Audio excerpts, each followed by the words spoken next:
So welcome to exam fees. Today we are going to start with 11th class NCERT. So आज हम start करेंगे chapter number 4, that is complex numbers. So exercise start करने से पहले let us see what are complex numbers. Complex numbers होते क्या हैं वो हम पहले देखते हैं. So हमारा जो number system है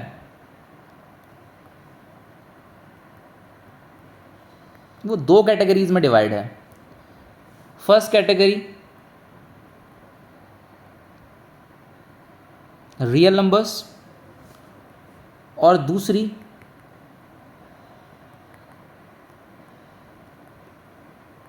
imaginary numbers. So real number क्या होते हैं ये आपको पता है. आपने अब तक जितने भी नंबर्स देखे हैं, नंबर सिस्टम आपने पढ़ा है पिछली क्लासेस में, छोटी क्लासेस में. सबसे पहले आपको बताया गया कि भाई होल नंबर्स क्या होते हैं. So whole number like 0, 1, 2, 3 and so on. उसके बाद आपको बताया नेचुरल नंबर्स क्या होते हैं. इसमें आपको बताया 1, 2, 3, 4 and so on.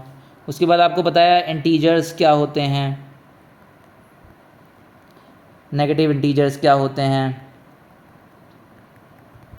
Positive integers क्या होते हैं. ओके उसके बाद आपको बताया रैशनल नंबर्स क्या होते हैं, जिसको हम p/q की फॉर्म में लिख सकते हैं where q is not equal to 0. और लास्ट आपको बताया इर्रेशनल नंबर्स क्या होते हैं, जिनको हम p/q की फॉर्म में नहीं लिख सकते. ओके सो ये तो आपको सारे पता हैं. Whole number, natural number, integers, rational number, irrational number, ये जितने भी नंबर्स आपको पढ़ाए गए वो सारे के सारे क्या थे, सारे के सारे रियल नंबर्स थे. ओके नाउ ये इमेजिनरी नंबर क्या होते हैं फिर.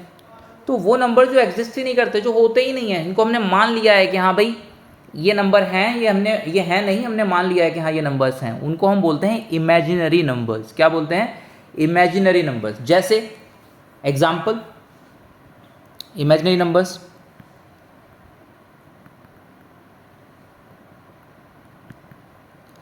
जैसे आपने कभी -1 को रूट में नहीं देखा होगा. ठीक है, -1 को रूट में नहीं देखा आपने. जब भी कभी माइनस, अब तक छोटी क्लासेस में आपने जब भी किया होगा, जब भी रूट के अंदर एक नेगेटिव आता है तो आप बोलते हैं नहीं ये तो होगा ही नहीं, सॉल्व ही नहीं होगा. आपको याद हो आपने जब 10th क्लास में क्वाड्रेटिक इक्वेशन चैप्टर किया था, उसमें जब आप डिस्क्रिमिनेंट मेथड यूज़ करके एक क्वाड्रेटिक इक्वेशन को सॉल्व किया करते थे, वो देखते हैं थोड़ा सा. ax² + bx + c ये स्टैंडर्ड फॉर्म हुआ करती थी क्वाड्रेटिक इक्वेशन की. फिर आपको बोला जाता था कि आप d निकालिए. d निकालते थे आप लोग b² - 4ac करके. फिर आपको बोला जाता था कि d आप देख लीजिए, अगर d 0 से ज़्यादा है तो बोलते थे कि भाई रूट्स आर रियल. क्या बोलते थे? Roots are real and distinct, यही बोलते थे. उसके बाद बोलते थे कि अगर d = 0 आ जाए, ठीक है, तब क्या लिखते थे हम लोग? वो लिखते थे कि भाई रूट्स आर रियल तो लिखते ही थे, साथ में बोलते थे एंड इक्वल, रूट्स इक्वल हैं. और अगर d नेगेटिव आ जाता था तो हम क्या बोलते थे कि roots are imaginary. If you remember, आपको याद हो तो हम बोलते थे रूट्स आर इमेजिनरी और बात खत्म. ठीक है, और अगर ऊपर के दो केस आते थे तो हम निकालते थे वहाँ से रूट एक्स क्या निकालते थे, रूट जो हमारे निकलते थे वो क्या निकलते थे, -b + -√d/2a. यहाँ से हम लोग रूट निकालते थे. तो ये क्यों बोलते थे इस वाले केस के लिए, d इज़ लेस देन 0 के लिए हम बोलते थे रूट्स आर इमेजिनरी? क्योंकि अगर आप देखें रूट्स यहाँ से निकल रहे हैं और यहाँ पर d आपका रूट के अंदर रखा हुआ है. अगर d आपका नेगेटिव है, 0 से छोटे का मतलब क्या है? नेगेटिव है. अगर d नेगेटिव है तो रूट के अंदर नेगेटिव नंबर आ जाएगा, और रूट के अंदर नेगेटिव आ जाएगा तो वो नंबर क्या बन जाएगा? वो एक इमेजिनरी नंबर बन जाएगा. तो अगर इमेजिनरी नंबर बन जाएगा तो आपके जो x की वैल्यू मिलेगी वो भी क्या मिलेगी? इमेजिनरी मिलेगी. इसीलिए हम लोग बोलते थे वहाँ पर रूट्स आर इमेजिनरी, और खेल खत्म, बात वहीं पर ख़त्म कर देते थे और आगे बढ़ जाते थे. लेकिन यहाँ पर अब ऐसा नहीं होगा. इस चैप्टर का अगर आप नाम देखें तो इसमें ये भी लिखा हुआ है साथ में, complex numbers and quadratic equations. If you see, chapter का नाम है क्वाड्रेटिक इक्वेशन. तो यहाँ कुछ नया नहीं करना है आपने, यही काम जो आप अधूरा छोड़ते थे 10th क्लास में क्वाड्रेटिक इक्वेशन सॉल्व करते करते ये वाले केस पर आप लिख देते थे एक लाइन, रूट्स आर इमेजिनरी और बात खत्म। लेकिन अब उसको आगे आपको सॉल्व करना पड़ेगा, लेकिन उससे पहले आपको ये समझना पड़ेगा कि इमेजिन नंबर्स होते क्या हैं। तो वही मैंने आपको बताया कि जितने भी आपने अब तक पढ़े हैं वो सारे के सारे रियल नंबर्स थे, और इनके अलावा जो ऐसे नंबर जो हैं ही नहीं, आपने देखे ही नहीं है, कभी आपने डील नहीं किया है उनके साथ, तो उनको हम लोग बोलते हैं इमेजिनरी नंबर्स। मोटा मोटा आप ये समझ लीजिए, कोई भी नंबर अगर वो नेगेटिव है और वो रूट के अंदर है, ये एक इमेजिनरी नंबर होगा। जैसे मैंने यहाँ पर रख दिया -1 को रूट के अंदर, तो ये क्या बन गया, ये एक इमेजिनरी नंबर बन गया। क्या बन गया, ये एक इमेजिनरी नंबर बन गया। ठीक है, हमें बस इसी के साथ डील करना है मोटा मोटा। ठीक है, ज़्यादा हमें डेप्थ में नहीं जाने की ज़रूरत पड़ेगी, इससे ही हमारा काम बन जाएगा और हमें जितना चाहिए वो हम आराम से यहाँ से सीख सकते हैं। ठीक है, अब इस -1 को जब हम रूट में डालते हैं, इसको हम इमेजिनरी बोलते हैं। इसको हमने एक असाइन कर दिया लेटर i। ठीक है, i को हम बोलेंगे अब से -1, रूट जहाँ भी होगा उसको हम क्या बोलेंगे, i। ठीक है, ये एक सिंबल हमने यूज़ कर दिया, इसको हम लोग बोलते हैं आयोटा। क्या बोलते हैं, आयोटा। ठीक है, तो जहाँ कहीं भी ये हमें लिखा हुआ दिखेगा वहाँ हम समझ जाएंगे कि इसका मतलब है -1, और ये क्या है, इमेजिनरी नंबर। क्या है, इमेजिनरी नंबर। ठीक है, तो अब हम कुछ भी लिख सकते हैं। एग्जाम्पल, जैसे मान लीजिए रूट में -2 है, ये भी एक इमेजिनरी नंबर होगा। अब मैं बोलूँ तुमको इसको आयोटा के टर्म में लिखो, तो कैसे लिखोगे, तो सिंपली आप क्या करोगे, कोशिश करोगे यहाँ पर -1 आ जाए, आ गया जी -1। फिर क्या करोगे, इसको अलग अलग किया हमने, √2 इंटू -1 रूट में। ठीक है, और अब हमारा √2 तो √2 ही रहा, और ये वाला जो है ये मैंने आपको बता दिया, जब भी आपके पास होगा रूट के अंदर -1, उसको आप क्या लिखेंगे, i से डिनोट करेंगे। किससे डिनोट करेंगे, i से। i मीन्स आयोटा, आयोटा से डिनोट करेंगे। ओके, सिमिलरली ठीक है, इसी तरीके से अगर लेट से -5 हो, तब आप क्या करेंगे, सेम यही काम करेंगे, 5 into -1, this can be written as √5 into में √-1। और क्या बताया आपको, √-1 को आप क्या डिनोट करेंगे, किससे डिनोट करेंगे, आयोटा से डिनोट करेंगे। मैंने आयोटा से डिनोट कर दिया, यहाँ पर i से डिनोट कर दिया, तो √5i। ठीक है, अब ये बार बार आपको नहीं करना है, आप समझ लीजिए कि अगर मान लीजिए आपका माइनस में रूट के अंदर -7 है, तो आप क्या लिखेंगे, डायरेक्ट आप इसको लिखेंगे √7 आयोटा। ठीक है, अब मान लीजिए अगर यहाँ पर -11 है, तो आप क्या लिखेंगे, √11 आयोटा। ठीक है, ये अंडरस्टूड है, ये आप समझ लीजिए।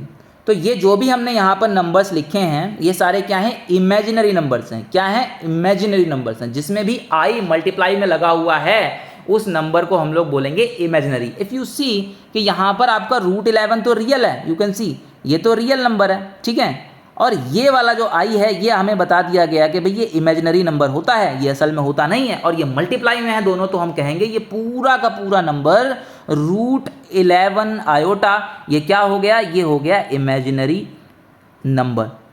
ठीक है, तो एक आयोटा आप आइडेंटिफाई कर लीजिए, ये है आपका आयोटा।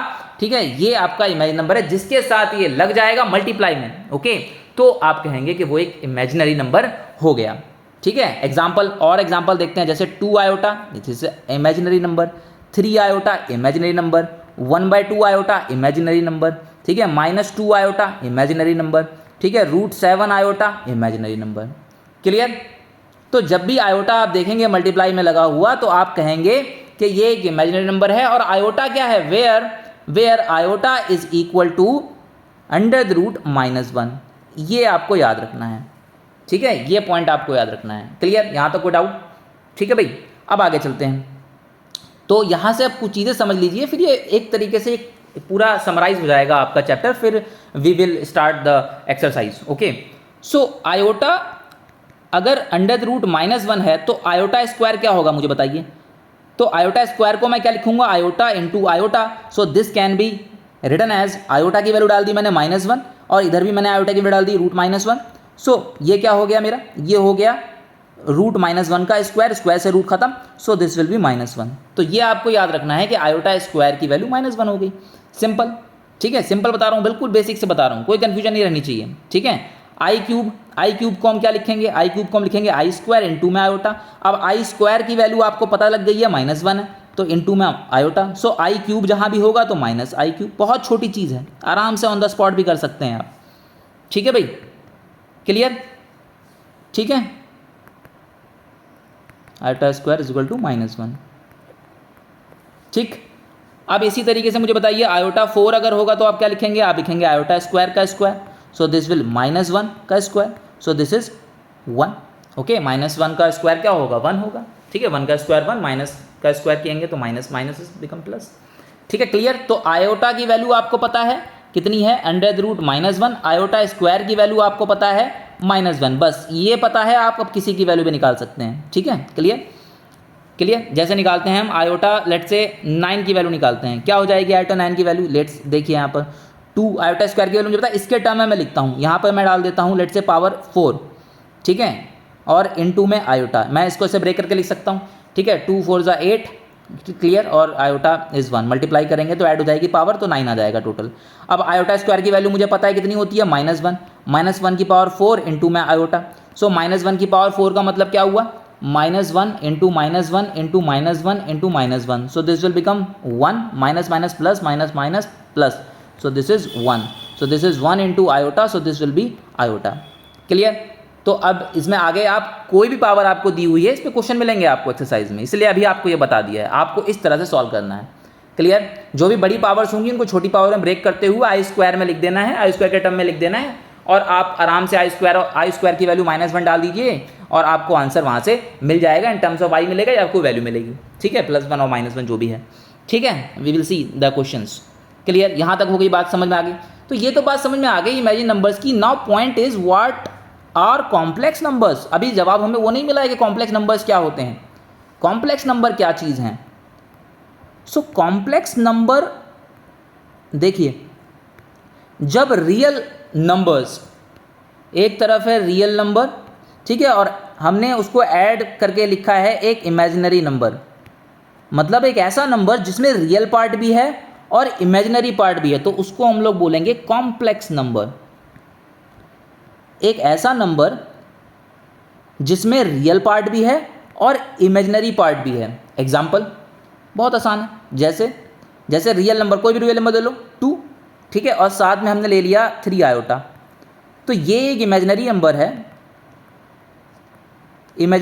है, इमेजिनरी पार्ट हो गया इसका, और ये हो गया रियल पार्ट। ये दोनों आपस में कंबाइन कर दिए तो हमें क्या मिल गया, Z मतलब कॉम्प्लेक्स नंबर। कॉम्प्लेक्स नंबर को डिनोट करते हैं कैपिटल Z से, और you can say small z। ठीक है, तो Z से डिनोट करेंगे आप कॉम्प्लेक्स नंबर को। ठीक है, और कॉम्प्लेक्स नंबर ऐसा नंबर जिसमें रियल पार्ट भी हो और इमेजिनरी पार्ट भी हो, दोनों पार्ट हों, दोनों प्लस में हो या माइनस में हो, यू कैन से। ठीक है, जैसे एग्जाम्पल लूँ मैं, तो इसको मैं ऐसे भी लिख सकता हूँ 2 - 3 आयोटा, तो ये भी एक कॉम्प्लेक्स नंबर होगा। क्लियर। ठीक है, तो या मैं इसको ऐसे भी लिख सकता हूँ 2 + -3 आयोटा, ऐसे भी लिख सकता हूँ। ठीक है, ऐसे भी लिख सकता हूँ। तो इसमें ये वाला पार्ट इमेजिनरी पार्ट हो गया और ये वाला पार्ट रियल पार्ट हो गया। क्लियर, इस तरह से आप लिखेंगे इसको। तो in general we can write complex number as a + b iota. अब इसका मतलब क्या है, a where a is my real part, and b is my imaginary part. Okay, and this is my complex number. तो किसी भी complex number को लिखने का ये तरीका है। Examples, z = let's say 5 + 3 iota, ये भी एक एग्जाम्पल हो गया। ठीक है, एक और एग्जाम्पल लेते हैं, z = 2 + आयोटा, खाली आयोटा हो गया। ठीक है, एक और एग्जाम्पल लेते हैं, z = 1/2 + 4 आयोटा, ये भी एक एग्जाम्पल हो गया। ठीक है, एक एग्जाम्पल लेते हैं, z = लेट्स से 3 - 5 आयोटा, ये भी एग्जाम्पल हो गया। ठीक है, तो प्लस हो या माइनस हो, आइदर प्लस और माइनस, क्योंकि माइनस वाले को आप ऐसे लिख सकते हैं ना, फिर 3 + -5 आयोटा। ये देखिए अल्टीमेटली आप एडिशन ही कर रहे हैं रियल पार्ट और इमेजिनरी पार्ट का। क्लियर। चलिए, we will start the exercise in the next class, और नेक्स्ट वीडियो में हम लोग देखेंगे एक्सरसाइज के क्वेश्चंस। Okay, thank you.